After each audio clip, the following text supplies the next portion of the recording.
Ma question est, quand nous arrivons sur le point où le Saint-Esprit rend la Bible très importante pour nous, où la Bible et sa compréhension devient profonde, est-ce qu'il est important d'avoir un journal biblique afin de ne pas pouvoir perdre la connaissance que je reçois? Comment je peux m'organiser pour gérer toutes les connaissances que je reçois? C'est une question très pratique. La question que vous posez, je me rappelle en 2002, quand je suis arrivé à la synagogue, j'ai découvert des choses nouvelles. Il y avait un enseignement qui était si profond et j'avais des difficultés à comprendre à cause des barrières linguistiques car j'étais un francophone. Donc à chaque fois que je venais entendre un verset et qui me semblait très difficile, je me disais à moi-même, Seigneur, aide-moi à comprendre. Si je ne le comprends pas, je ne le rejette pas, je prends le verset, je l'écris, ce qui m'a écrit beaucoup, ce qui m'a aidé beaucoup. Par exemple, une des paroles dont je me rappelle qui disait « Nous sommes sauvés pour sauver les autres ». Et là, je me disais à moi-même, comment pouvons-nous sauver les autres? C'est juste Jésus-Christ qui peut sauver les autres. Alors, je l'ai écrit sur une note et j'ai commencé à méditer là-dessus. Je ne savais pas c'était quoi la méditation, mais je lisais pour comprendre. Si je ne comprends pas quelque chose, c'est difficile qu'il devienne partie intégrale de moi. Alors, j'ai pris une note. Je prends une note de ce verset et plus tard, je vais lire le verset, je le lis, je l'enregistre dans mon cerveau, je le mémorise parce que je n'ai pas le temps de lire souvent. Souvent, quand vous le mettez dans une note, à cause des activités, vous l'oubliez souvent. Mais la Bible est faite pour être enregistrée sur la table de votre cœur. C'est là où elle est effective. Donc, quand vous lisez la Bible et vous arrivez près d'un passage spécifique qui vous parle directement dans votre intimité, vous l'écrivez. Et un jour, le prophète a dit, depuis Joshua, créez un fichier qui s'appelle « Ne laissez pas aller ». Et à chaque fois que je viens autour d'un verset qui captive mon attention, je le colore. Vous pouvez voir ma Bible, elle est remplie de plein de couleurs d'arc-en-ciel. Quand je l'ai sur ligne, je mets une note sur mon téléphone, j'écris le verset et j'apprends à le mémoriser. Je m'assure que je mémorise le verset, de sorte qu'une fois que j'entends la référence du verset, je le mémorise.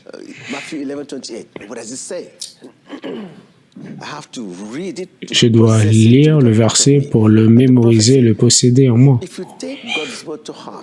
Et le prophète disait, si vous prenez la parole de Dieu dans votre cœur et faites de cette parole une partie de vous, cette parole, dans sa nature, vous changera. Et quand elle vous changera, vous vous trouverez en train d'avancer dans la lumière de Dieu. Comme nous sommes souvent chargés, souvent nous écrivons des mots des versets de notre main pour se rappeler. Moi, je les mémorise. C'est pour ça que la méditation commence dans le cerveau. Quand vous le mémorisez, quelque chose, souvent, à cause du temps, vous l'oubliez. C'est important de le tourner dans votre tête pour comprendre ce que ça veut dire, sans que vous ne réalisez, cette parole devient une partie de vous. Alors, je l'écris. Après l'avoir écrit, je m'en vais vers mes notes. Et en regardant mes notes, je vais apprendre ce que j'ai noté pour méditer là-dessus. Car c'est la méditation qui garde la parole dans notre cœur. C'est comme un ordinateur. Et quand j'allume mon ordinateur, j'ai la mémoire de mon ordinateur qui s'active. Et comme si j'écris un message sur mon ordinateur, si je ne l'enregistre pas, le message s'en va, disparaît. Pareil pour la parole de Dieu. Si on ne l'enregistre pas quelque part, elle disparaît. Donc, à chaque fois que vous avez lu un message ou une parole dans la Bible, il est important de la enregistrer dans votre cœur. C'est pas quelque chose de passif, c'est quelque chose d'actif. C'est important de le mémoriser sur les tablettes de votre cœur. Et là, vous verrez que la parole est en vous et elle restera là pour toujours. Alors, essayez de le faire. Alors, je me suis dit à moi-même, tous les jours, je dois avoir 5 paroles de connaissance, 5 versets bibliques qui doivent être part intégrale de moi. Souvent, quand je cherche un verset, je n'ai pas besoin de lire la Bible, c'est directement dans ma tête en moi. Et le Saint-Esprit vous aidera. Jésus a dit, Jean 14, verset 26, que le Saint-Esprit va amener à notre mémoire les paroles du cœur. Souvent, vous pensez que vous avez oublié. Vous avez lu quelque chose le matin, mais allez dans un endroit calme et essayez de vous rappeler. Et demandez au Saint-Esprit de vous aider à rappeler. Et vous serez vraiment surpris. Vous allez voir que ce que vous pensiez avoir oublié vient tranquillement à vous, revient tranquillement à votre esprit. Et c'est là où la méditation commence. Vous lisez, après avoir lu, vous fermez votre Bible et vous pensez à ce que vous avez lu. Vous pensez à ça. Vous pensez encore à cela. Quand vous marchez, vous pensez. Sans que vous réalisiez, la chose sera synchronisée dans votre cœur. Le prophète disait, quand vous mangez de la nourriture, vous le mâchez. Vous le mâchez dans votre bouche. Sans le réaliser directement, je l'avale. Quand ça rentre dans mon estomac, je n'ai plus de contrôle de cela. Il y a un processus à l'intérieur de mon ventre qui transforme la nourriture. Donc, quand vous lisez la parole, vous la lisez pour comprendre. Vous la lisez pour qu'elle rentre dans votre cœur, afin qu'elle demeure éternellement. C'est là où vous priez. Priez en présence du Saint-Esprit. Le Saint-Esprit va amener cette parole à votre mémoire et vous allez voir que la parole va juste sortir de votre esprit. Donc, je l'enregistre, j'ai plein d'enregistrements dans mon téléphone, Je vais vous montrer ce que je fais d'habitude de mon téléphone. Je vais vous montrer.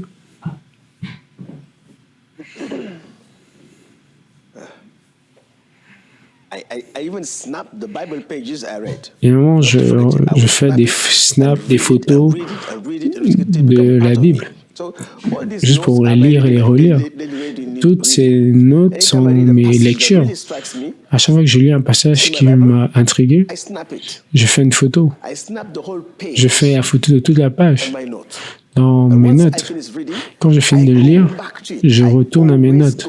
Je retourne toujours à mes notes quand j'ai fini de lire, pour la lire, pour les méditer. Et c'est là que la Bible devient une partie de vous. J'ai beaucoup de personnes. Je crois vraiment que la Bible s'explique ces passages par elle-même. Nous pouvons trouver un passage qui est très difficile. Et plus tard, vous trouvez une parole qui fait référence à cette parole que vous pensiez difficile et vous amène la lumière.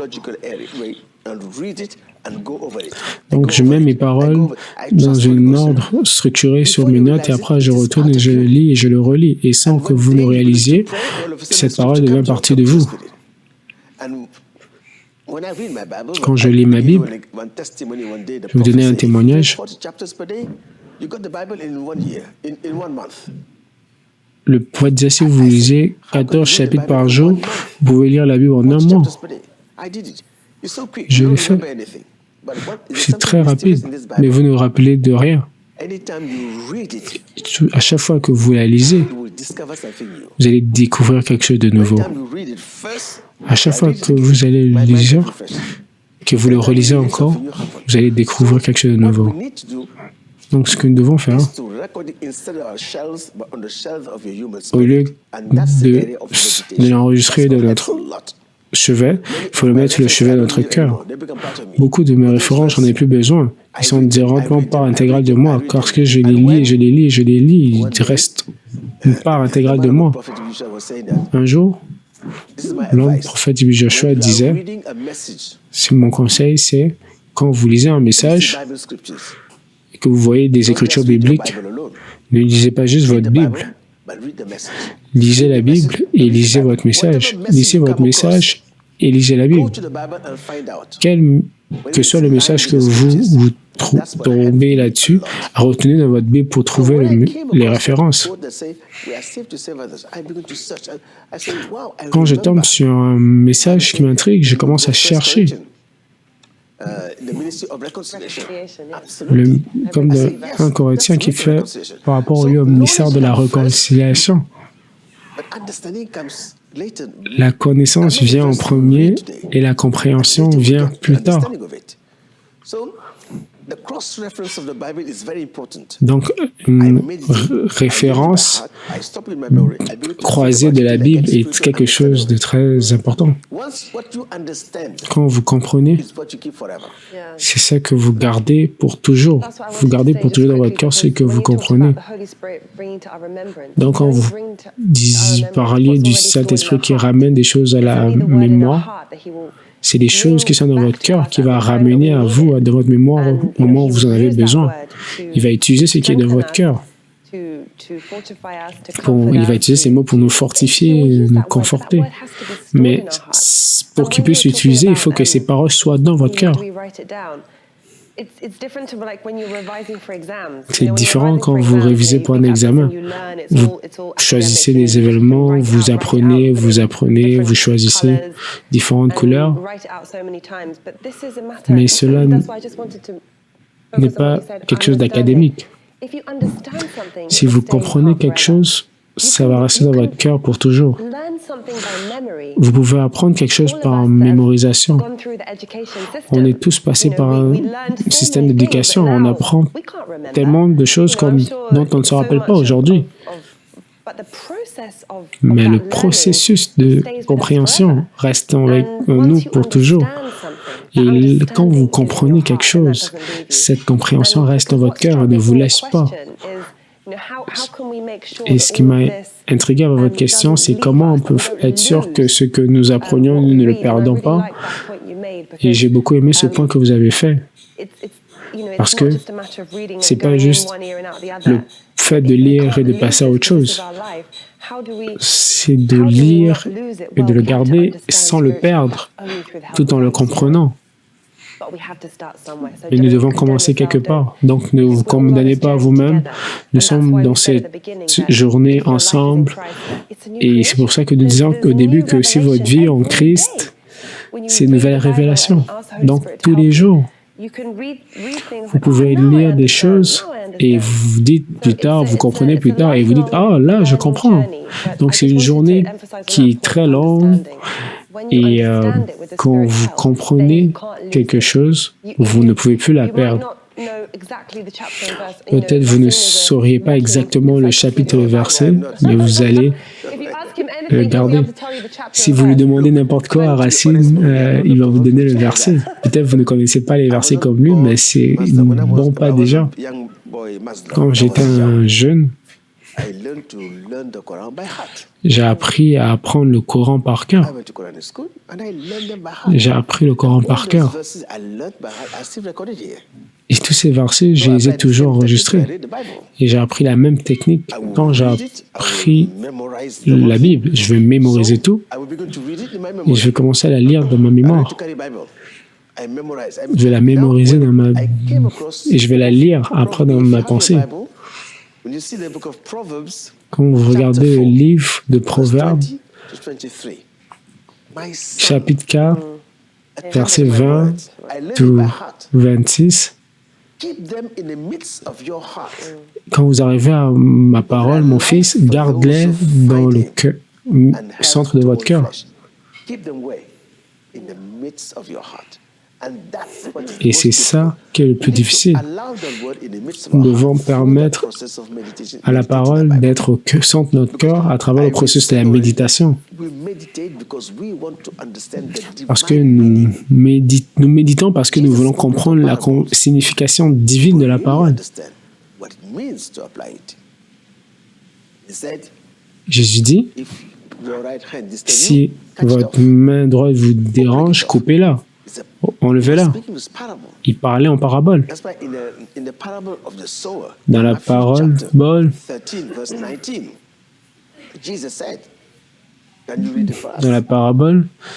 Dans Matthieu 13, verset 19, c'est important de garder des enregistrements. Tout le monde comprend la parole et ne la comprend pas.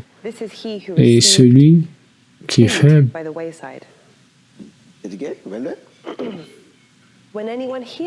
quand tout le monde entend la parole du royaume et que vous ne la comprenez pas, et le voleur vient pour le voler et l'enlever de votre cœur. L'importance de comprendre la signification divine est grande. Quand vous ne comprenez pas quelque chose et que vous lisez, enregistrez-la. C'est pour ça qu'on dit, lisez votre Bible lentement, attentivement, avec répétition. Les moments où vous êtes lent à comprendre, vous le recommencez à le lire, à le lire, à le lire et à le relire. Comme le monsieur de Acte 8, il lisait, il relisait jusqu'à ce qu'il comprenne. Et que s'il appliquait cette méthode, cela restera en vous. Mais peut-être vous ne rappellerez pas mot pour mot, mais la signification sera en vous. Même si vous ne mémorisez pas les mots par le verset mot par mot, vous savez la signification.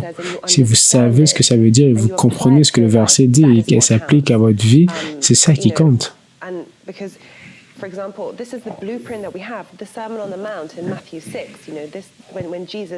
Quand Jésus, dans Matthieu 6, quand il a expliqué comment nous devons vivre notre vie, vous ne savez peut-être pas tout mot pour mot. Vous savez ce qu'il dit et nous le comprenons et l'appliquons. Nous aimez vos ennemis, faites ceci, faites cela. C'est quelque chose qui fait partie de nous. Nous le comprenons. Donc, de la même manière, le plus vous lisez, c'est difficile de lire beaucoup de chapitres dans l'Ancien Testament. Nous encourageons donc à lire et vous allez voir des choses vont venir à vous. Et définitivement, chacun de nous a sa manière de faire. Vous le notez sur un cahier, vous faites une photo, vous faites des notes sur votre téléphone. Trouvez quelque chose qui marche pour vous. Le plus important, c'est que vous trouvez une manière de l'enregistrer et que cela s'applique à vous, afin que vous ne perdez pas la parole. Parce que si vous le comprenez, vous ne perdrez jamais cette parole de votre cœur. Et s'il vous plaît, continuez à lire. Continuez à lire. Un jour, vous allez dire, « Ah, j'ai entendu parler de ça quelque part. » Et au moment où je lis un verset, et je me dis, « Ah, je me rappelle, Paul a dit cela. » Et je me retourne vous lire Paul pour faire la connexion, parce que la Bible est interconnectée. Tout le monde connaît Jean 3, 16. Romains 10, 17, la foi. Mais quand vous arrivez à lire votre foi et qu'il y a certaines sections que vous ne comprenez pas, mais qui vous intriguent, vous pouvez l'oublier ou bien vous le surligner ou le noter, dépendamment du système que vous avez, vous faire une photo de la page. Et après, quand je finis ma journée, je retourne sur la page que j'ai enregistrée. Je vous partage ma technique parce que vous m'avez demandé. C'est comme ça que je fais. Je lis quelque chose le matin et je me suis rappelé de la connexion car Paul l'avait déjà dit. Et je suis retourné à Paul et j'ai pris la photo. Et quand j'ai fini ma journée, je vais aller le relire. Dans ce texte, ce qui m'a intrigué, c'est je vais élever mon prophète. Cela signifie que c'est... Et je mettrai ma parole dans sa bouche. Donc ça veut dire que c'est Dieu qui élève les prophètes, c'est pas l'homme. Et c'est pas, deuxième point, c'est pas recevoir la parole, mais c'est l'exprimer de votre bouche. Et c'est l'Esprit qui va parler à travers vous. Et j'ai lu ça, et cela m'a instruit en disant, Dieu élève et il va mettre la parole dans la bouche du prophète. Et là, je me suis posé, quel est le but de la prophétie? Après, plus tard, en lisant, je suis allé dans une autre section qui me donnait la réponse dans Jérémie. S'il y a des prophètes et que la parole de Dieu est avec eux, laissez-les donc faire l'intersection pour l'amour. C'est ça le vaisselle. Donc, le but de la prophétie, c'est de ramener les gens avec leur cœur à Dieu. Et mon problème de compréhension a été réglé à jamais. Dieu va élever, il va mettre sa parole dans votre bouche. Personne ne peut vous apprendre la prophétie. C'est le Saint-Esprit qui le fait. Et donc, quand je ne comprends pas quelque chose, je note et je me pose la question, Pourquoi vous avez dit ça, Seigneur? Pourquoi tu as dit ça, Seigneur? Je médite. Et avec la pratique, sans que vous ne vous réalisiez, et cela fait partie de vous. Gardez un livre d'enregistrement où vous mettez vos notes, c'est très important. Vous entendez une parole de sagesse, notez-la. Quand vous rentrez chez vous, commencez à lire. Plus vous méditez, plus de compréhension viendra, plus de révélation viendra. Vous transférez de l'écriture à l'esprit, de l'écriture à votre cœur. Il y a des moments où nous lisons et vous n'avez pas le temps de retourner à nos notes ou de relire encore et relire encore les mêmes passages. C'est pour cela que je veux juste dire qu'il est important de lire. C'est important d'écouter les audios, mais c'est important de lire. Il y a une puissance de lire physiquement sa Bible. Et c'est pour ça que je veux vous encourager juste à lire votre Bible. Et c'est comme si littéralement le mot ou la parole peut sortir de la page et venir vous toucher. Donc ne sous-estimez pas l'activité de lire votre Bible physique. Ou pas juste la lire avec les tablettes, les iPads, les téléphones. J'ai ma Bible physique et mon téléphone. J'ai l'habitude de lire beaucoup d'études de la Bible. Nous apprenons beaucoup de cela. Mais apprenez à développer votre propre référence à la Bible. Parce que cette pensée exprimée par cet apôtre a été dite par un autre apôtre et l'interconnexion m'est révélée par ma compréhension. Donc quand je lis Jean, je vais retourner à 1 Jean, 2 Jean, 3 Jean. Et cela va vous aider à avoir le contexte, l'état d'esprit. Donc s'il y a un verset qui vous intrigue, écrivez-le. Et méditez sur ce verset. Et quand vous priez, le Saint-Esprit va utiliser cette parole dans votre cœur pour prier. C'est ça la clé. Parce que quand nous prions, votre prière doit être remplie de l'Écriture. L'esprit, la prière spirituelle,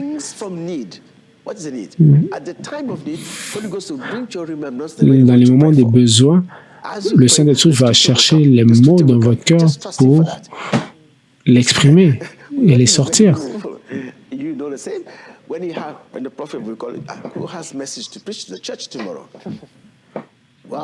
Et le prophète disait, préparez un message pour prêcher demain. Et tu te demandes, comment cela? C'est une chose d'écrire son message, de préparer son message et de l'écrire. Et c'est une autre chose de se mettre devant les gens et de délivrer ce message.